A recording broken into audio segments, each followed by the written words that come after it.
Bien. Y que en nosotros es un proceso que ha comenzado desde el día de nuestro bautismo. Podríamos decir quizás es la mirada que Dios tiene sobre cada uno de nosotros. Algunas veces nos podemos hacer esta pregunta. ¿Cómo Dios me mira? ¿Cuál es su mirada con respecto a mí? Miremos la Inmaculada Concepción. María es el signo. Esta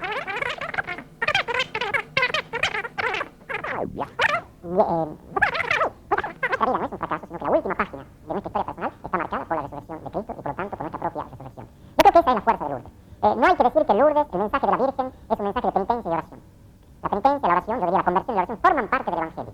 Pero únicamente eso tiene sentido de acuerdo a la promesa que se nos hace. El mensaje de Lourdes, en primer lugar, el mensaje del amor de Dios. Dios nos ama tal como somos, no como quisiéramos ser o como fuimos. El pecado no es un obstáculo para Dios, no es un obstáculo para Dios. Dios nos ama tal como somos y por eso nos va a invitar, ¿no es cierto?, a hacer nuestro ese amor que siempre está a nuestra disposición y que siempre está en nuestro corazón. Padre, Está a nuestra disposición y que siempre está en nuestro corazón.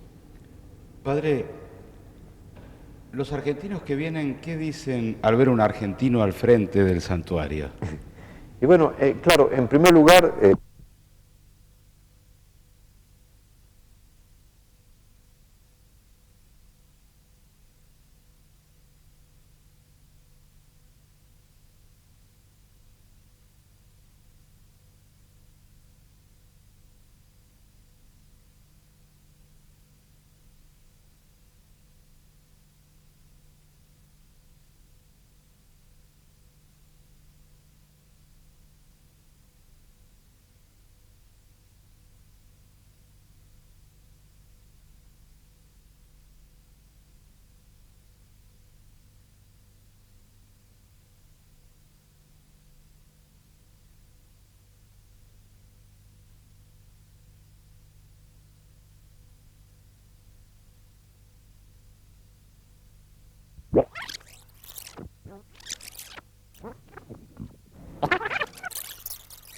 Por Cristo, por el Evangelio. Cuando estamos en resurrección de Cristo y por lo tanto por nuestra propia resurrección. Yo creo que esa es la fuerza de Lourdes. No hay que decir que Lourdes, el mensaje de la Virgen, es un mensaje de penitencia y de oración. La penitencia, la oración, yo diría la conversión y la oración forman parte del Evangelio, pero únicamente eso tiene sentido de acuerdo a la promesa que se nos hace. El mensaje de Lourdes es, en primer lugar, el mensaje del amor de Dios. Dios nos ama tal como somos, no como quisiéramos ser o como fuimos. El pecado no es un obstáculo para Dios, no es un obstáculo para Dios. Dios nos ama tal como somos y por eso nos va a invitar, ¿no es cierto?, a hacer nuestro ese amor que siempre está a nuestra disposición y que siempre está en nuestro corazón. Padre, los argentinos que vienen, ¿qué dicen al ver un argentino al frente del santuario? Y bueno, claro, en primer lugar se sorprenden, bueno, gracias a Dios. Yo también me sorprendo de ver a los argentinos, porque me digo, de tan lejos que vinieron a Lourdes, cada argentino que pasa aquí, y que son muchos, bueno, no hace más que confirmar la fuerza de Lourdes y de este mensaje de Lourdes. Pero se asombran. Se asombran, les llama la atención, bueno, y al poco tiempo, ya cuando ya la conversación, ya, bueno, al poco tiempo de conversar, les parece, creo que, natural, y creo que lo importante es que no piensen en mí, sino en lo que aquí, en la gracia que María les quiere dejar en su corazón. Y después de eso, obviamente que es por lo que visitan este lugar, empiezan a hablar de fútbol. Hablamos de fútbol, y justamente ahora que estamos en la Copa del Mundo, ayer estuve en el partido Argentina-Japón. ¿No se lo perdió? No, no me lo perdí, me fui porque la ciudad de Toulouse queda muy cerca de acá, y no hablaré de fútbol, creo que hay muchos especialistas, aunque como todo argentino también soy director técnico, pero creo lo que me llamó la atención fue esto. Muchísimos argentinos, no sé si serían 7.000, 8.000 aproximadamente. Los diarios de Francia hablan de aproximadamente unos 15.000 hinchas japoneses, y sin embargo estábamos mezclados en las tribunas, no hubo, al contrario, hubo una gran confraternidad. Muy raro eso fue, sí. Muy raro, muy bonito. Los argentinos sacaban fotos a los japoneses sacaban fotos a los argentinos, se intercambiaron banderines, gorros, etc. ¿Y cómo vio al equipo usted? Y yo al equipo lo vi bien al equipo. Por supuesto que creo que los diarios, los diarios franceses decían esto, y que es mi opinión también. Pasarela no quiso gastar todos los cartuchos en el primer partido. No mostró las uñas todavía. No mostró las uñas, lo calificaron muy bien a Argentina, quizás un poco alta la nota que le pusieron a cada jugador, pero ninguno bajó de 7. Muy impresionados por Batistuta, por Verón, por Ortega. Y por supuesto, Simeone, Zanetti, Chamón, los conocen porque aquí todos ellos juegan en clubes europeos. En clubes europeos. Pero lo que más me llamó la atención fue la manera de vivir y de ver un partido por parte de los argentinos y de los japoneses.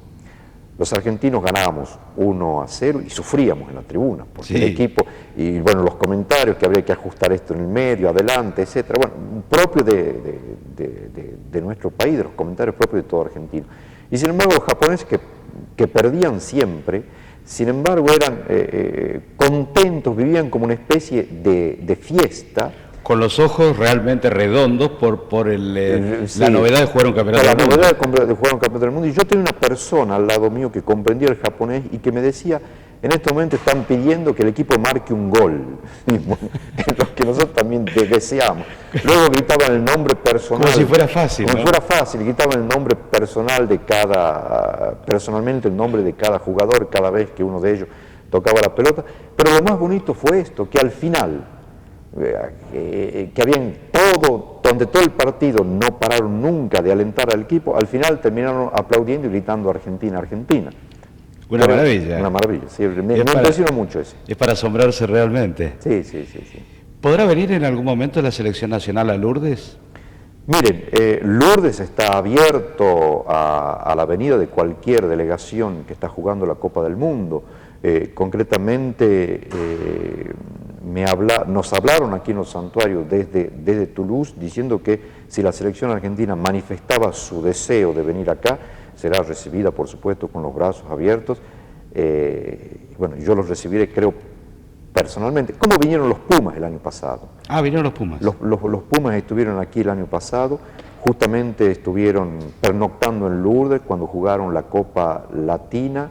Y recuerdo ese grupo de muchachos fantásticos, quedaron muy impresionados durante su estadía en Lourdes, y de noche solían ir muchos personalmente a rezar en la gruta.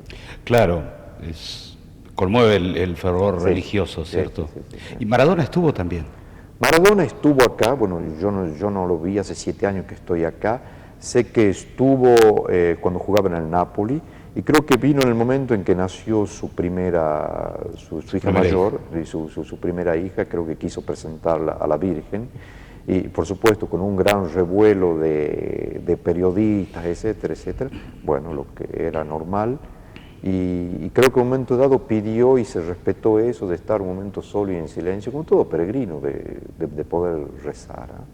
Claro, y bueno, cabe la posibilidad de que venga algún miembro de la selección, si quiere, otro argentino lo recibirá. Por supuesto, y sobre todo no es importante que yo los reciba. Aquí lo más importante es que María nos recibe a todos, y creo que cada uno recibe una gracia personal y particular, y que eso luego queda, yo diría, en el secreto del corazón de cada argentino, de cada peregrino, perdón.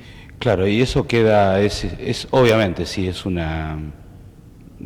lazo, un vínculo muy personalísimo, ¿no? Un vínculo muy personal y muy profundo, Cada peregrino que pasa por Lourdes, algo pasa en su corazón, es el encuentro con Dios. El encuentro con Dios es siempre inesperado, ¿no? Y yo diría, el encuentro con Dios no viene nunca del pasado de nuestras vidas, de nuestra existencia, sino que Dios siempre viene del futuro. Por suerte que es así. Empieza como una puerta que se abre, dice usted. Yo digo que siempre es una puerta que se abre. La experiencia acá es sobre todo la de Bernardita, la que vio a la Virgen María. Esta niña vivía con sus padres, padres en una habitación de 4 metros por 4 metros, porque en una época de una gran miseria en esta región. Era una familia de 6 personas, donde tenían 2 camas, una cama para el padre y la madre, otra cama para los 4 hijos, no tenían que comer. Esta niña trabajaba en un bar en Lourdes sirviendo el vino y el café, algunas veces iba a cuidar las ovejas en una granja aquí vecina. Tenía 14 años, hablaba solamente el dialecto, diríamos así, de su pueblo, ni siquiera el francés, lo que le había impedido hacer su primera comunión a la edad de 14 o 15 años, enferma, asma, tuberculosis, es decir, una vida marcada profundamente por la miseria corporal. Y la desolación. Por la desolación y también la miseria moral, porque se la solía llamar la hija del ladrón Subirús. A su padre lo habían acusado falsamente de un robo, también la hija del perezoso Subirús. ¿Y por qué? Porque su padre quedaba 2 o 3 días en cama, no porque no quisiera trabajar, sino porque no había trabajo y porque se privaba de alimentos para que sus hijos pudieran comer. Bueno, para ella la experiencia profunda de las apariciones fue la experiencia de la luz, ¿ah? De una luz que viene del futuro, de una luz, diríamos, de una puerta que se abre, de un horizonte que se abre. Y es así el Evangelio, ¿no? Usted sabe que Dios tiene un arma implacable contra el pecado, contra todo lo que es la tinieblas y que es la misericordia. Y esta experiencia también la hacemos nosotros en nuestra vida. Podemos estar disputándonos, peleándonos con una persona durante 30, 40 años, hasta que un buen día, sin saber por qué, esta persona nos dice: te quiero, te amo, te perdono, y esos 40 años de luchas y disputas terminan. Bueno, eso fue la experiencia profunda de Bernardita de las apariciones, la experiencia de la luz. Dios es siempre luz, Dios siempre viene del futuro. ¿Por qué la eligió a ella? Se pregunta uno. ¿Por qué la habrá elegido? Bueno, eso queda, yo diría, en el secreto de Dios, en el secreto de Dios, ¿ah? Pero yo creo que hay algunos signos, ¿ah? En primer lugar, eligió porque era la más pobre. La gente de Lourdes dirá, de aquel tiempo dirá, era la familia más pobre de entre todas las familias del pueblo. En segundo lugar, creo que la eligió porque Dios elige a quien quiere, pero la eligió no tanto para ella misma, para sí misma, sino para nosotros. Para dar fe. Sí, y también porque cada uno de nosotros en su corazón lleva una Bernardita, diríamos, antes de las apariciones, marcada por la pobreza, por la miseria, de cualquier índole en nuestra vida, pero también cada uno de nosotros lleva esa Bernardita después de las apariciones, es decir, llena de esperanza y con una luz. Esta niña, toda su vida estuvo enferma, falleció a la edad de 35 años, pero qué felicidad en su corazón. ¿Se hizo monja?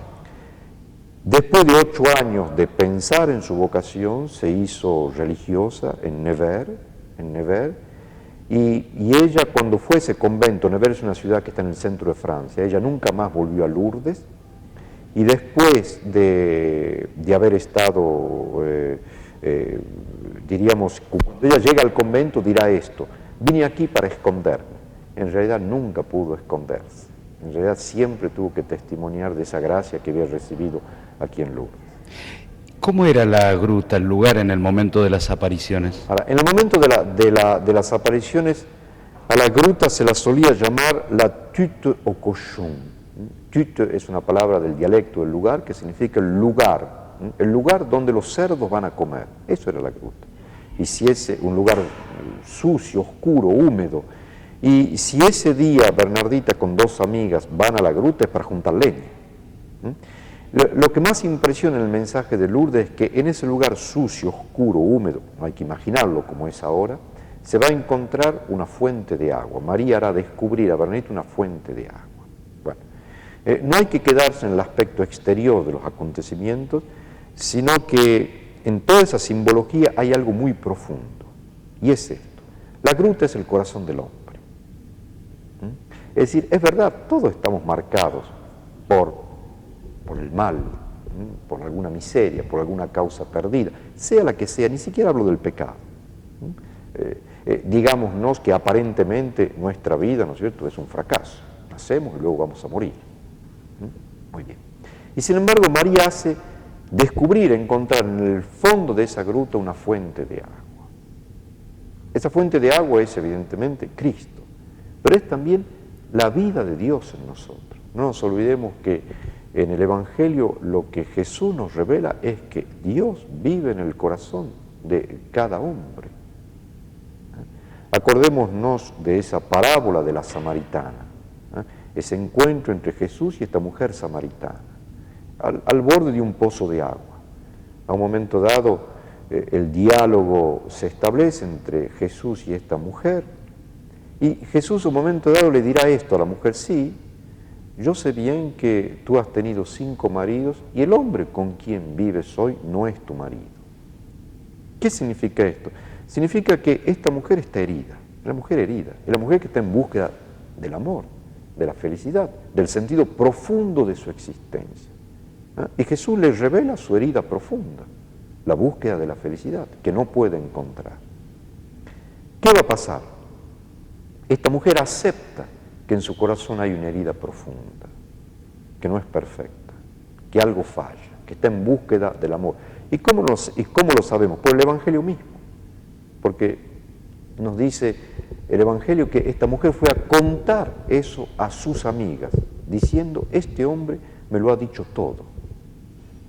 Por supuesto, no basta con revelar la herida de una persona, sino que Jesús, el diálogo se va a reanudar, y entonces la mujer dice: bueno, ¿cómo hacer para curar esto?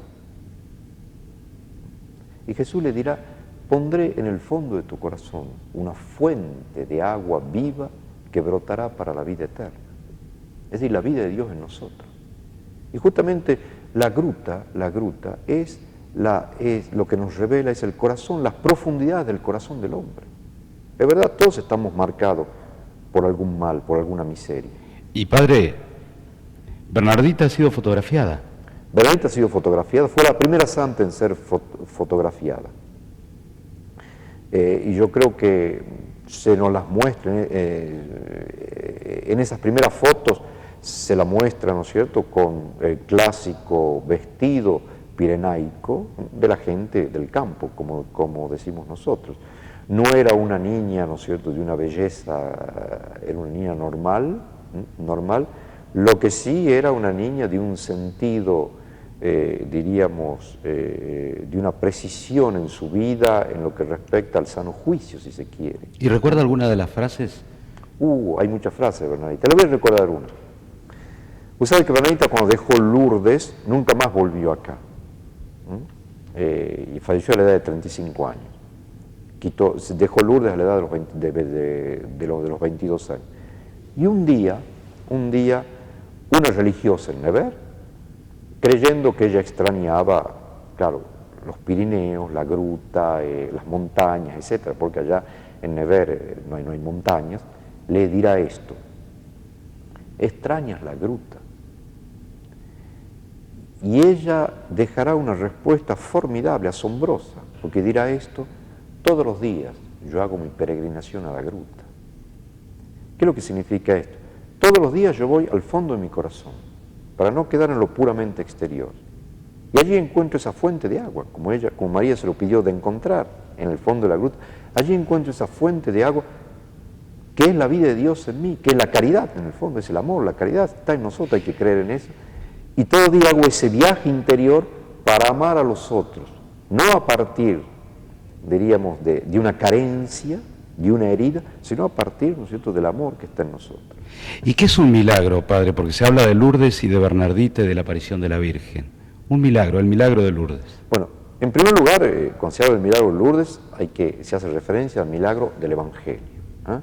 En el Evangelio un milagro es un signo, diríamos, por el cual Dios nos muestra, diríamos, su poder, nos muestra que Dios es un Dios que es creador, no que es destructor, por el cual se nos muestra, diríamos, la bondad de Dios.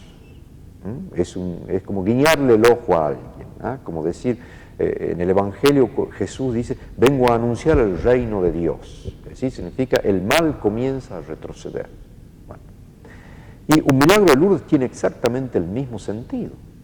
Es decir, hay 65 milagros reconocidos por la Iglesia en Lourdes, pero hay miles y miles de expedientes que han sido tratados por la oficina médica. En la actualidad hay 2000 expedientes en curso, un tratamiento por la oficina médica de los santuarios.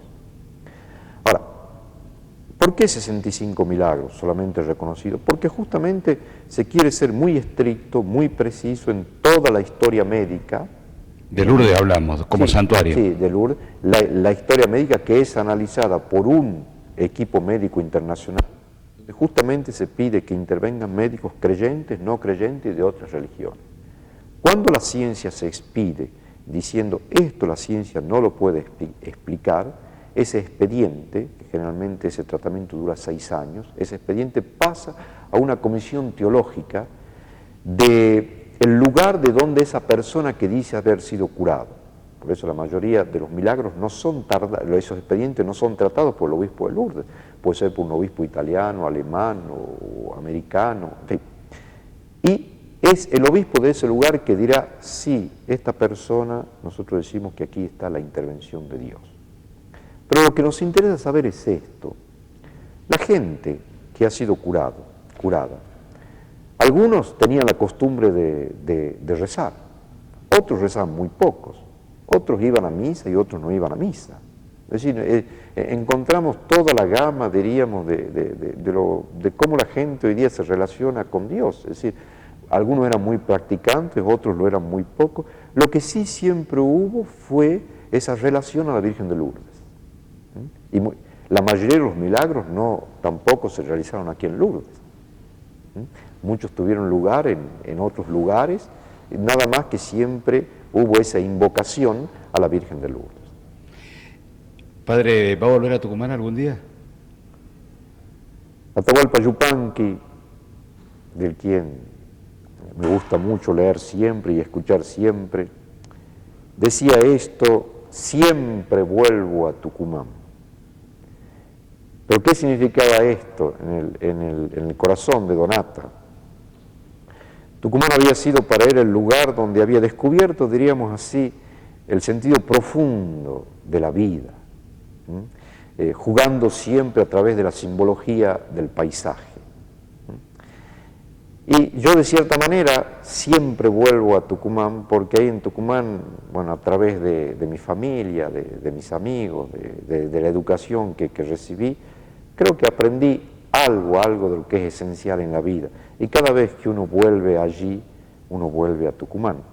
Es decir, podríamos poner Tucumán o podríamos decir a lo esencial de la vida. Pero sí, me gustaría volver a Tucumán. ¿Y tiene ganas de seguir viendo al seleccionado en Francia? Ah, sí, seguro, sí. Nada más que esta vez por la televisión. Y ojalá que sigamos bien y que lleguemos a la final. Pero a Burdeos puede ir, no está tan lejos. Y a Burdeos, en una de esas estoy en Burdeos, donde se juega muy bien al fútbol, donde la Argentina jugará muy bien al fútbol, y hay que acordarse también donde hay muy buen vino. Y una cosa más de Atahualpa Yupanqui, no sé si es de él, pero dice, cuando se abandona el pago, tira el caballo adelante. Se llama la ñera esa zambra. Y el alma... Tira el caballo adelante y el alma tira para atrás. Bueno, en eso estamos siempre, como argentinos. Muchas gracias. Gracias a O ustedes. merci. Gracias. Merci beaucoup. Muy Bueno, bien. ustedes cortan, recortan.